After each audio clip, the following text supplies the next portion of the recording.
আসসালামু আলাইকুম সম্মানিত দর্শক, আজকে যে ঘাসটি আপনাদেরকে দেখানো হচ্ছে এটি হলো সেই ডক্টর জহির স্যারের চীন থেকে আনা জারা ওয়ান হাইব্রিড ঘাস। দর্শক, খুবই নরম এবং মিষ্টি ঘাস এবং খুবই রসালো এবং স্বাদযুক্ত ঘাস, যে ঘাস গরু কিংবা ছাগলকে খুব সহজেই খাওয়াতে পারবেন। তবে বিশেষ করে গরু এবং মহিষের জন্য এই ঘাসটি সবচেয়ে বেশি বেস্ট হয়।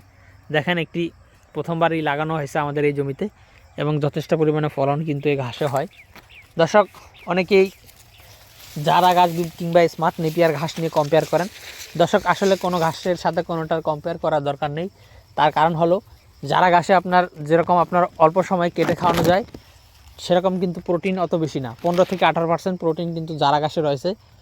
অন্যদিকে স্মার্ট নেপিয়ার ঘাসে 15 দিন সময় বেশি লাগে কেটে খাওয়াতে, কিন্তু স্মার্ট নেপিয়ারে কিন্তু 25% প্রোটিন রয়েছে। দর্শক, সেটা 15 দিন সময় বেশি লাগে, কিন্তু সেটায় প্রোটিন রয়েছে 25%, কিন্তু যারাতে 15 দিন সময় আগে হয় কিন্তু প্রোটিন রয়েছে 15%।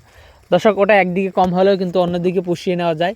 সেক্ষেত্রে সব ঘাসেই কম বেশি কিন্তু আপনার দরকারি, কিংবা এক এক ঘাসে এক এক উপাদান বেশি। যেমন গুয়াতিমালাতে আপনার 30 থেকে 35% কিন্তু ক্যালসিয়াম রয়েছে। দর্শক, অন্যান্য ঘাসে কিন্তু ক্যালসিয়ামের পরিমাণ একেবারেই কম, কিন্তু গুয়াতিমালাতে কিন্তু অনেক বেশি ক্যালসিয়াম রয়েছে। দর্শক, সে কারণেই আসলে কোনো ঘাসের সাথে কোনো ঘাসের কম্পেয়ার না করে আপনারা অবশ্যই 3 থেকে 4 জাতের ঘাস যদি লাগান, তাহলে পর্যাপ্ত পরিমাণে এক এক উপাদান এক এক ঘাসে যেহেতু রয়েছে, তাহলে সব উপাদানই কিন্তু গরু পাবে।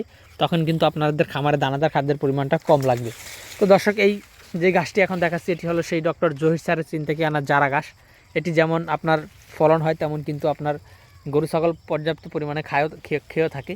তো দর্শক, আপনি যদি এই জারা ঘাসের কাটিং সংগ্রহ করতে চান, তাহলে আমাদের স্ক্রিনে দেওয়া নম্বরে আমাদের সাথে যোগাযোগ করলে আপনার জেলায়, উপজেলায়, থানা পর্যায়ে, এমনকি আপনি যদি এই ঘাসের কাটিংগুলো হোম ডেলিভারি নিতে চান, সেক্ষেত্রে আমরা কিন্তু হোম ডেলিভারিও পাঠিয়ে দেবো। তো দর্শক, আজকে এখানে শেষ করব। সকলকে অসংখ্য ধন্যবাদ।